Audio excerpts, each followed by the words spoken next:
Good morning friends. आज हम बात करेंगे पल्साने एंड शर्मा की स्टडी हैबिट्स इन्वेंट्री पर, जिसे PSSHI भी कहा जाता है। सबसे पहले हम मैनुअल और क्वेश्चनर जो इसमें चाहिए होते हैं उस पर एक नज़र डाल लेते हैं। आपके सामने जो दिख रहा है वो इसका मैनुअल है।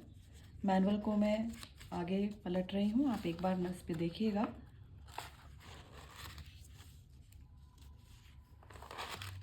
पल्साने और शर्मा, इसका पर्पस क्या है? स्टडी करना, स्टूडेंट्स की स्टडी हैबिट्स को। स्टूडेंट्स के लिए बेनिफिशियल है, टीचर्स काउंसलर्स के लिए बेनिफिशियल है, और even for parents to guide the children.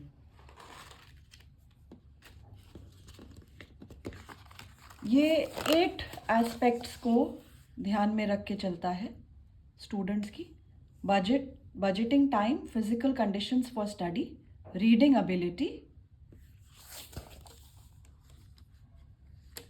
note taking, factors in learning motivation, memory, taking examination and preparation for examination, and last is health. नीचे जो आपको दिख रहा है वो टेबल है जो बता रहा है कि ये टोटल क्वेश्चनर 45 क्वेश्चंस कंसिस्ट करता है इसका क्वेश्चनर, और वो ये 8 एरियाज जो मैंने अभी रीड आउट किए उन पे बेस्ड है। और ये जो आपको नंबरिंग दिख रही है ये क्वेश्चन नंबर्स हैं कि बजटिंग टाइम में 1, 2, 3, 4 और 32 नंबर के क्वेश्चंस इसके अंडर फॉल कर रहे हैं, एंड सो ऑन। एडमिनिस्ट्रेशन इसको इंडिविजुअल्स और ग्रुप्स दोनों पे कंडक्ट किया जा सकता है। ग्रुप 25 से 50 का हम लेके उस पर कंडक्ट कर सकते हैं। जब कंडक्ट करते हैं तो कुछ चीज़ों का ध्यान रखना होता है कि सब्जेक्ट्स जो है उनके साथ रैपो स्टैब्लिश हो, उनका जो एनवायरनमेंट है, सीटिंग फैसिलिटी, वेंटिलेशन, लाइट, वो प्रॉपर हो, और उनको एक्सप्लेन कर देते हैं कि इसका टेस्ट का पर्पस क्या है, जिससे वो हेजिटेट ना करे टेस्ट देने में। नेक्स्ट आपको इसके लिए कोई टाइम लिमिट एज सच नहीं है। 20 to 25 मिनट्स में वो पर जनरली सब्जेक्ट्स उसको कंप्लीट कर लेते हैं। ध्यान देना होता है सुपरवाइज़र को या जो कंडक्ट कर रहा है उनको कि कोई भी क्वेश्चन उनको छोड़ना नहीं है, और फ्रंट पेज की डिटेल्स क्वेश्चनर में जो बायोडेटा से रिलेटेड है वो कंप्लीट करनी है। स्कोरिंग पैटर्न कैसा है? उसमें 3 तरह से स्कोर्स, अगर मैं आपको क्वेश्चनर दिखाऊं तो आपको ज़्यादा क्लियर होगा। ये इसका क्वेश्चनर है। इस प्रकार का क्वेश्चनर आपको सब्जेक्ट से भरवाना होता है, ये आप जैसे देख रहे हो यहाँ पे।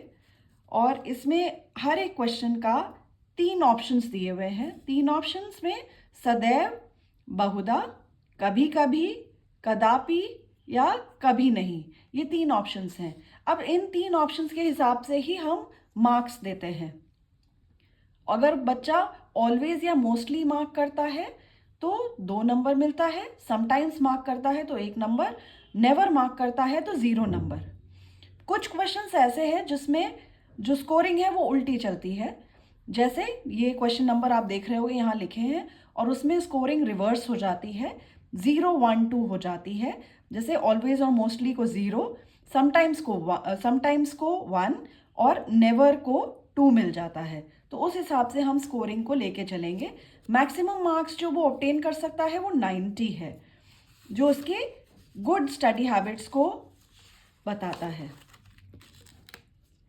नॉर्म्स इसमें परसेंटाइल के फॉर्म में दिए गए हैं। बच्चा, it can be conducted on intermediate level या पोस्ट ग्रेजुएट लेवल स्टूडेंट्स पर, दोनों सेक्स के स्टूडेंट्स पर कर सकते हैं। अगर हम सब्जेक्ट हमारा बॉय है तो ये स्कोर्स उसके मेंशन्ड है यहाँ पे। तो जो भी स्कोर वो करता है, अगर उसको 55 मिला तो उसका परसेंटाइल लेवल हो जाता है 30, कैटेगरी हो जाती है D, और उसको इंटरप्रेट करेंगे हम अनसेटिस्फैक्ट्री स्टडी हैबिट्स की तरह, और उसको इम्प्रूवमेंट सजेस्ट करते हैं। उसी प्रकार से ये गर्ल्स के स्कोर्स हैं। जो भी इसमें से गर्ल्स का स्कोर आता है उस हिसाब से परसेंटाइल लेवल, कैटेगरी और इंटरप्रिटेशन होता है। So this is all about PSSHI and how it is to be conducted. अब मैं आपको एक सैम्पल फाइल यहाँ पे दिखाऊंगी जो आपको इसको किस तरह से लिखना है वो क्लियर करेगा।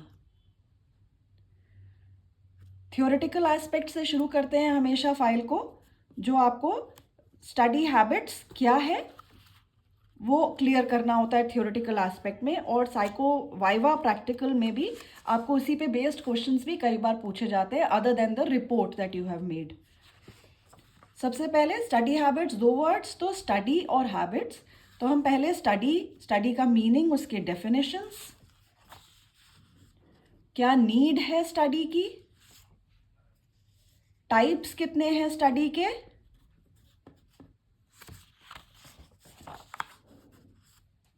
ऑब्जेक्टिव्स क्या है स्टडी की, ये सब लिखते हैं। फिर स्टडी से रिलेटेड जो जो प्रॉब्लम सब्जेक्ट फेस करता है, कौन कौन से हो सकते हैं, उनको नोट डाउन करते हैं।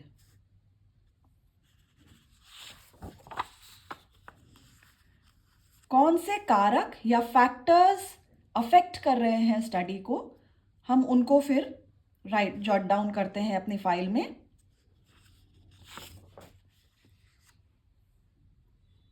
Poor social circle, procrastination, giving into poor lighting, study in a noisy environment, ये सारे फैक्टर्स। फिर हम बात करते हैं हैबिट की। हैबिट क्या होती है?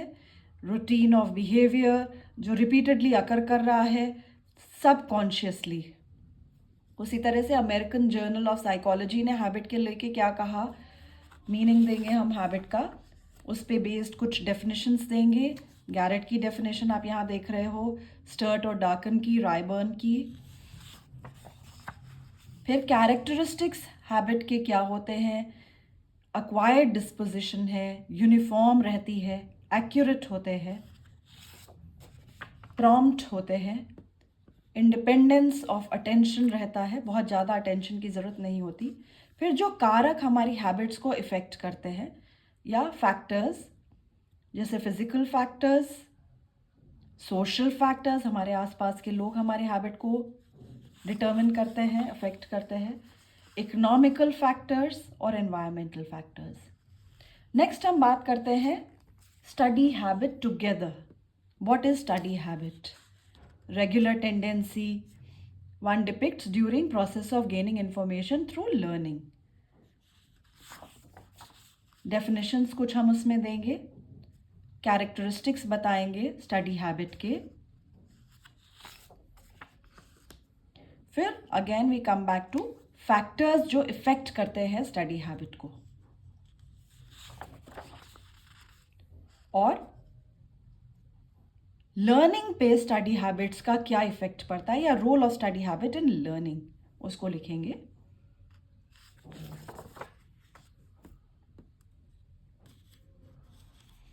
नेक्स्ट हम आएंगे इसके प्रैक्टिकल एस्पेक्ट में, इसको समझना बहुत ज़रूरी है।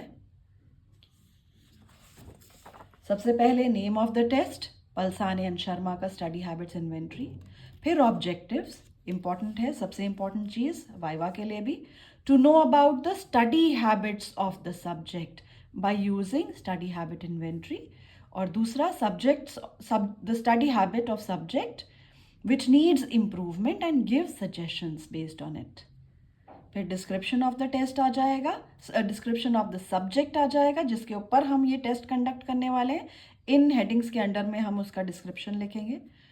डिस्क्रिप्शन जो टेस्ट कर रहा है टेस्टर, उसका description, name, age, gender, physical educational qualification and so on. फिर डिस्क्रिप्शन टेस्ट का, डेट लिखेंगे जिस दिन ये टेस्ट कंडक्ट करें, time, place, psychology lab, material जो इसके लिए रिक्वायर्ड है, जैसा कि अभी आपने देखा था, हमें एक मैनुअल चाहिए था, हमें क्वेश्चनर और response sheet, pen, paper, pencil, eraser. फिर प्रिलिमिनरी प्रिपरेशन, जैसा हमने पहले भी बात किया था, proper light, cross ventilation, material इकट्ठा रखा हो, हेल्थ ठीक हो, कंफर्टेबल सीटिंग हो and so on, external disturbance ना हो। फिर हम कुछ इंस्ट्रक्शंस जो सब्जेक्ट को देते हैं उनको लिखेंगे as we give it while conducting the test. Explain करेंगे पर्पस क्या है टेस्ट का, मेजर कर रहा है स्टडी हैबिट को, 45 क्वेश्चंस हैं, हर एक के 3 ऑप्शंस हैं, रीड करना है केयरफुली, सबको आंसर करना है and so on and so fourth. Next आता है प्रिकॉशंस, जो हमने टेस्ट से पहले, बिफोर द टेस्ट लेने हैं। प्रिकॉशंस ड्यूरिंग द टेस्ट, जब सब्जेक्ट टेस्ट दे रहा है उस समय जो हम प्रिकॉशंस लेके चलेंगे वो आउटर डिस्टर्बेंस ना हो, सफिशिएंट लाइट हो, रेस्ट, मेंटल प्रेशर नहीं हो, सब्जेक्ट मूव नहीं करेगा, and precautions after the test, data collect होगा प्रॉपरली, रिस्पॉन्स कलेक्ट होंगे, मार्क किए जाएंगे, and so on and so forth. Then actual procedure हम लिखते हैं जो जो हमने किया in the during the test.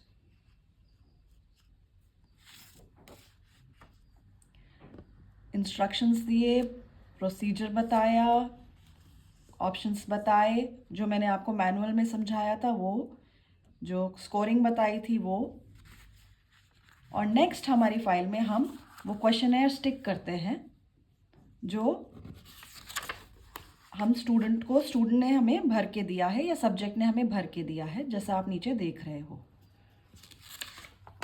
ये पूरा क्वेश्चनर हम इस तरह से स्टिक कर देते हैं और उसकी स्कोरिंग करते हैं। नेक्स्ट, अब हम उसका रिपोर्ट फ्रेम करने जा रहे हैं, टैब्यूलेशन करेंगे स्कोर्स का। तो जो क्वेश्चंस हमारे जिस कैटेगरी में फॉल कर रहे थे उस हिसाब से हम स्कोरिंग करके उसके मार्क्स ड्रॉ आउट करते हैं। मैक्सिमम स्कोर आप यहाँ देख रहे हो 90 है। ऑब्टेन, जो स्टूडेंट ने ऑब्टेन किया 2, 1 और 0 कैलकुलेट करते हुए, तो 63 था। क्योंकि ये गर्ल चाइल्ड थी तो इसका परसेंटाइल 50 था।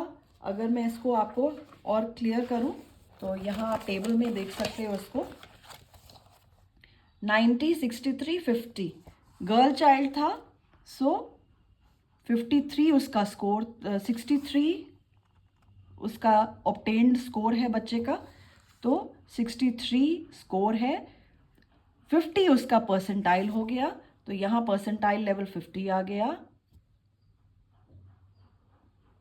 कैटेगरी वो फॉल कर रही है सी, और इंटरप्रिटेशन है एवरेज स्टडी हैबिट्स।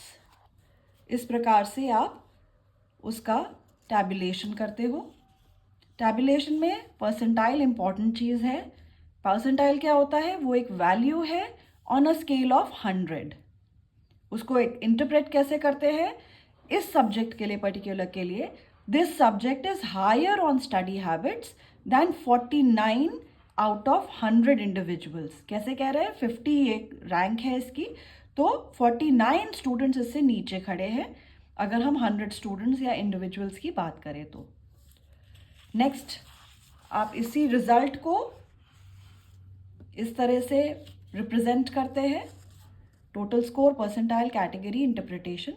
फिर इंटरप्रिटेशन करते हैं रिजल्ट का एरिया वाइज। जो 8 एरियाज स्टडी हैबिट्स के हैं उसमें बजटिंग टाइम एक था, मैं फर्स्ट वाला आपको एक्सप्लेन कर रही हूँ। टोटल क्वेश्चंस उसमें 5 थे। क्वेश्चन नंबर्स 0, 1, 2, 3, 4 एंड 32 ये क्वेश्चन नंबर्स थे उसके अंडर। सब्जेक्ट ने स्कोर किया है 7 मार्क्स 10 में से। 5 क्वेश्चन थे, 1, 2, 3, 4, 5, हर एक का 2 मार्क्स मैक्सिमम हुआ, तो टोटल मार्क्स हमारे मैक्सिमम होंगे 10। 10 में से उसने स्कोर किया है 7, तो subject has managed his time for study well. Because 5 से ऊपर है तो एवरेज नहीं है, इट इज़ गुड, या he has managed time well for study. Similarly, we write it down for physical condition.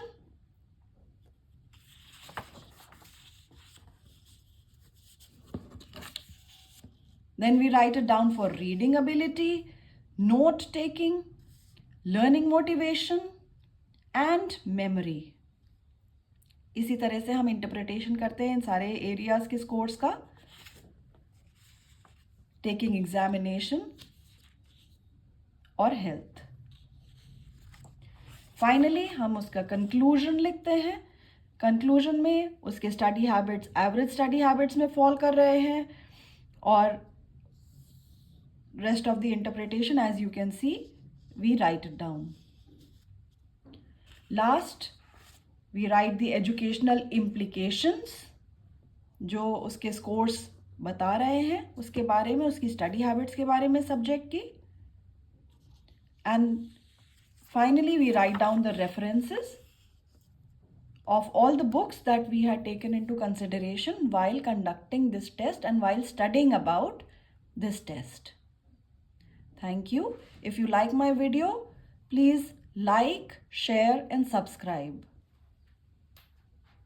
Your comments are welcome.